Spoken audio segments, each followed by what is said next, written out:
À la IAANB, nous recevons régulièrement des courriels et des appels téléphoniques de la part d'IAA et d'employeurs de professionnels des soins infirmiers au sujet du champ d'exercice des IAA au Nouveau-Brunswick.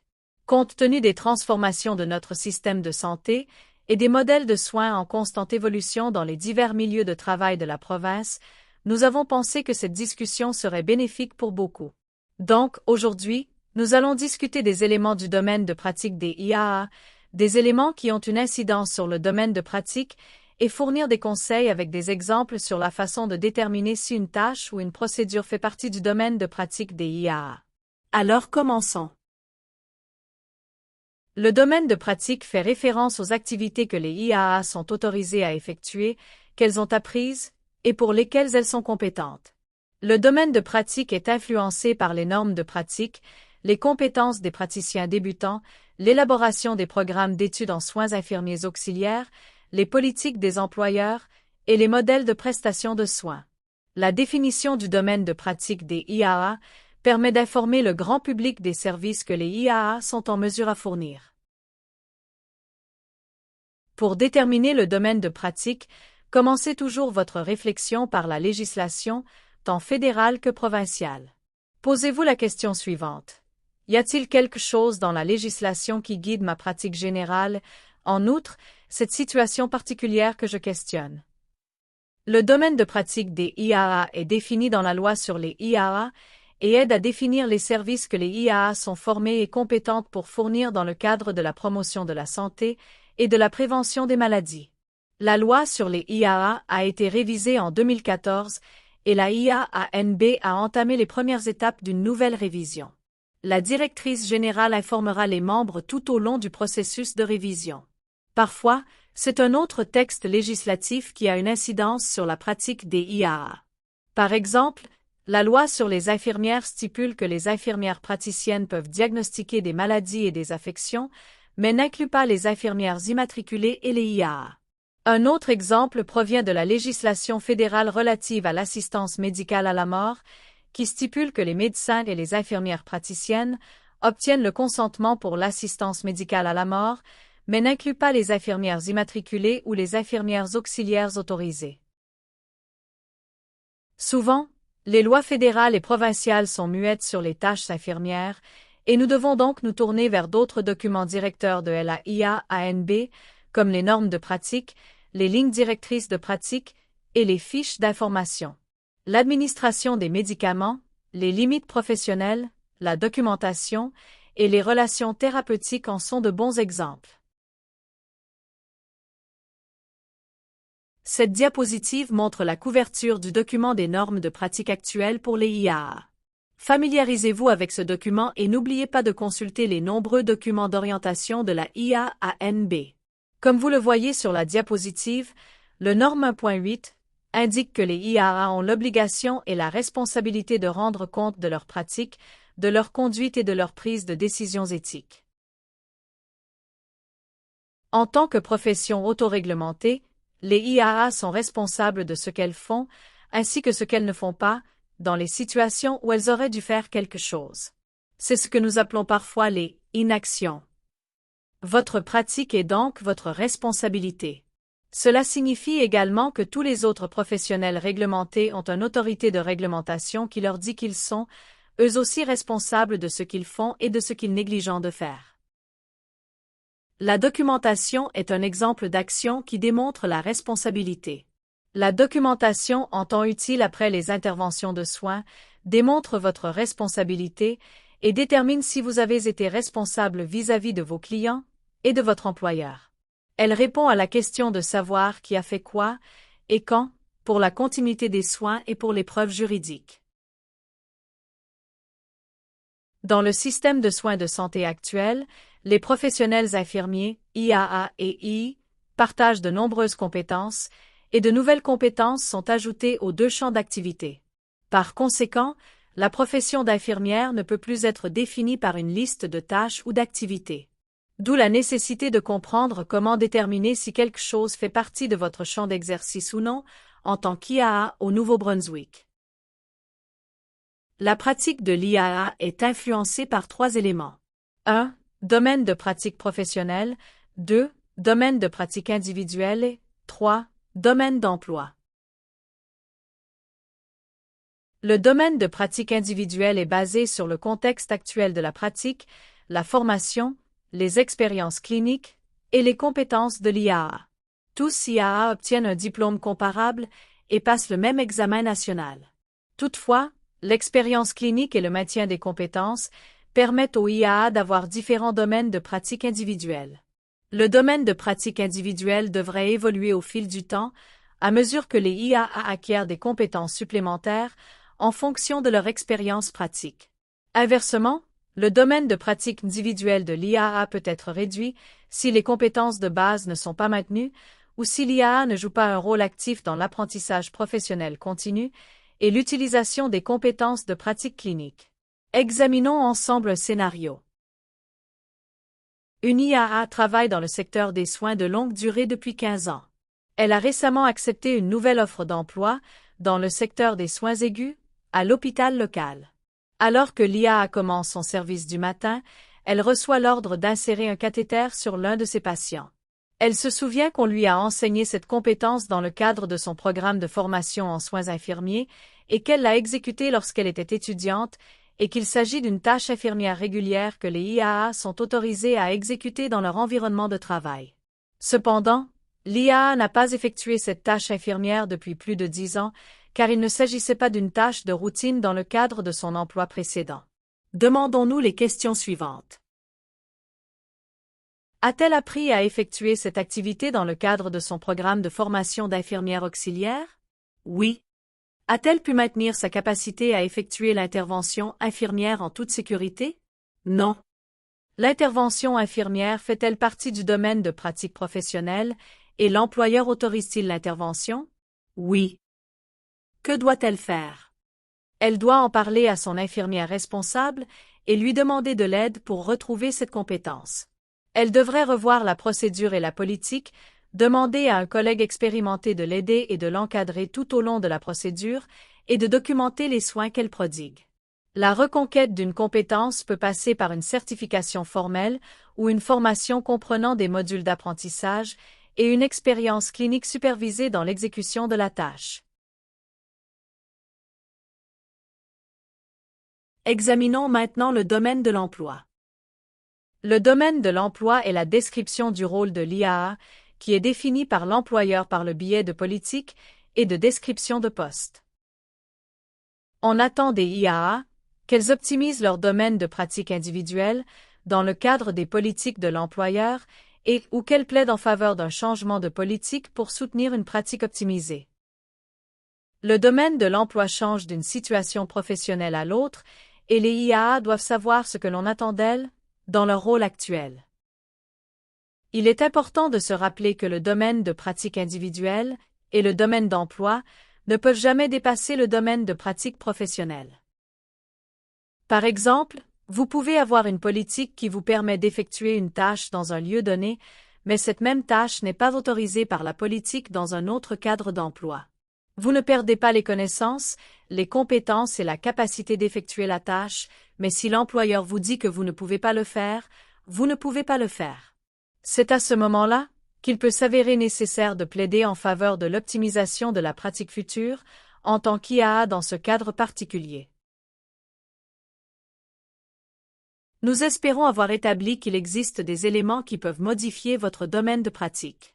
L'employeur, le patient, votre compétence personnelle et votre milieu de travail peuvent tous avoir un impact sur le domaine de pratique.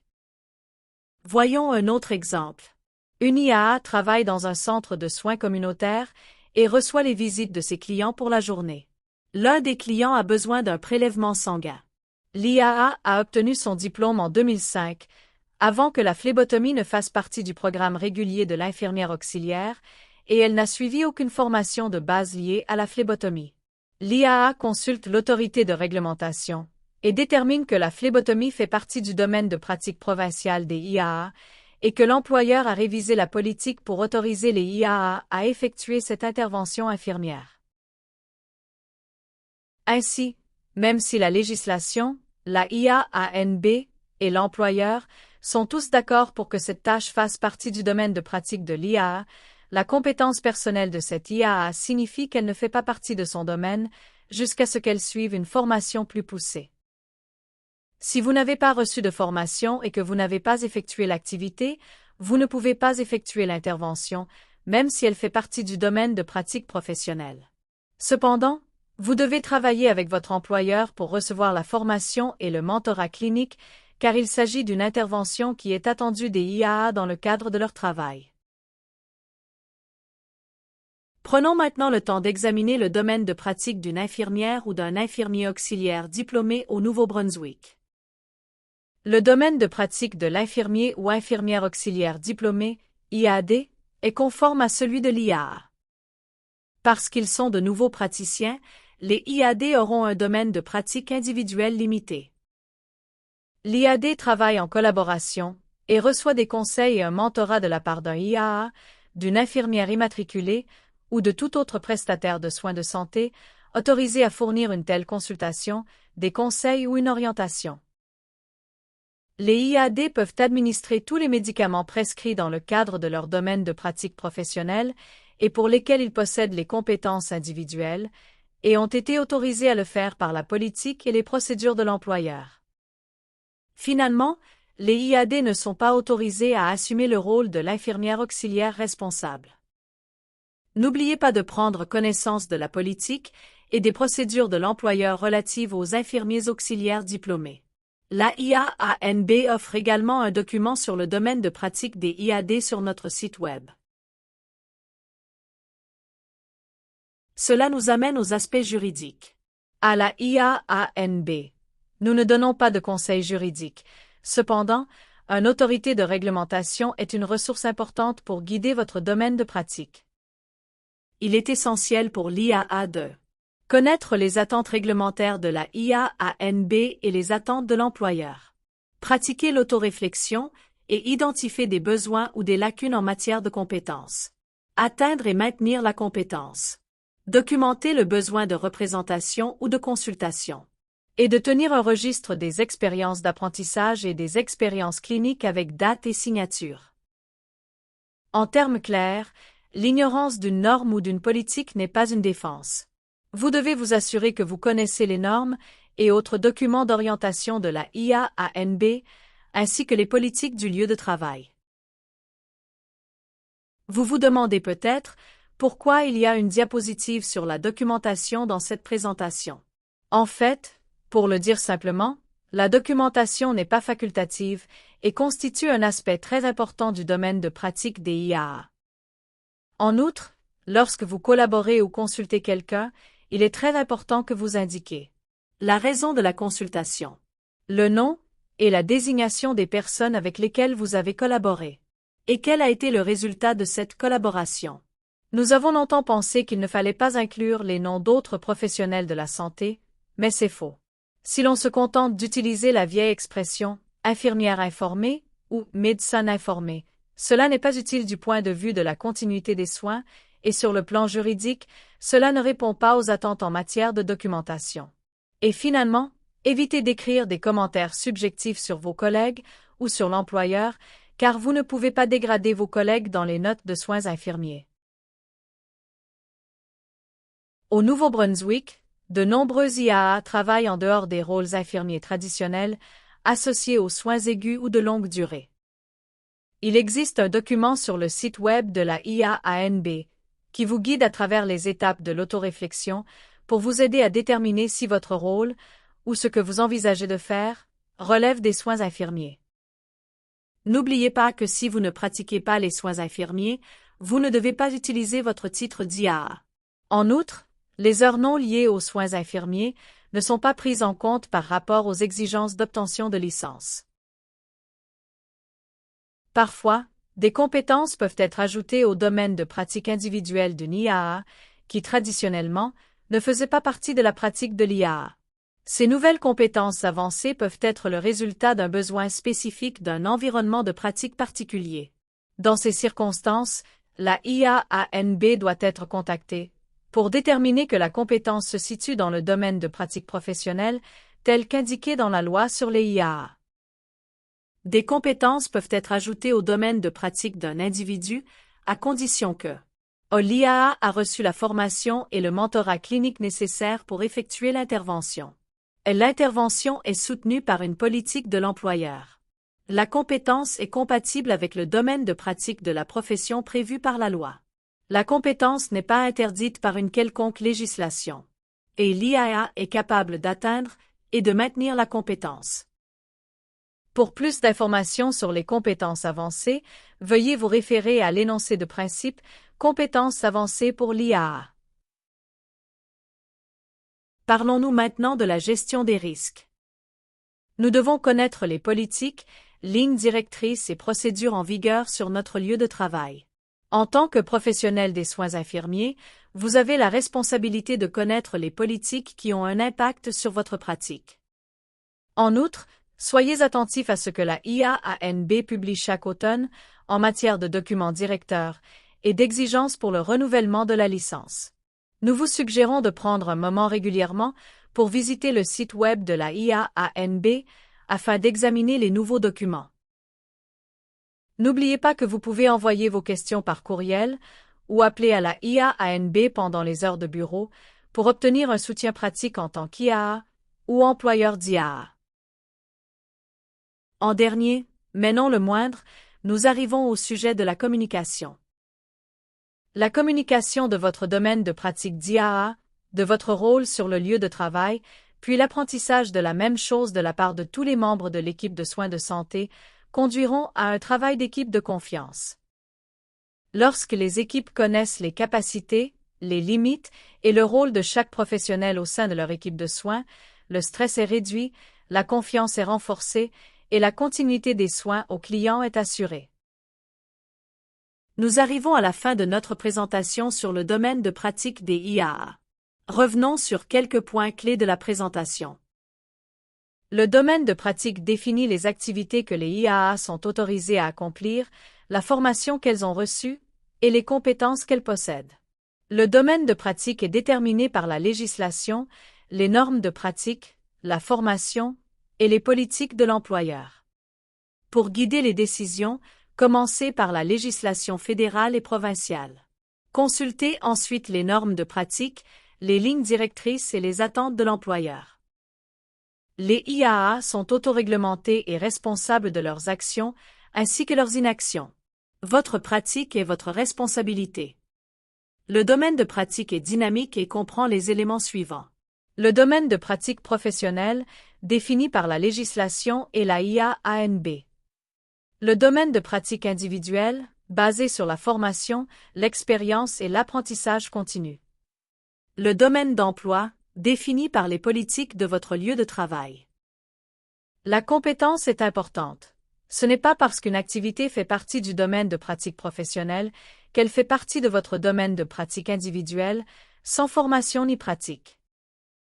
La documentation est essentielle. Des dossiers clairs, complets et opportuns soutiennent des soins sûrs et responsables. Soyez conscient des compétences avancées et assurez-vous de répondre à tous les critères avant d'entreprendre de nouvelles tâches. Restez informés en consultant régulièrement les directives de la IAANB et en les utilisant comme ressources. Et finalement, un travail d'équipe efficace repose sur une communication claire des rôles, favorisant la confiance et la continuité des soins aux clients. Nous vous remercions de votre temps et de votre dévouement en tant qu'IAA. N'oubliez pas que de nombreuses ressources sont à votre disposition sur notre site web anblpn.ca.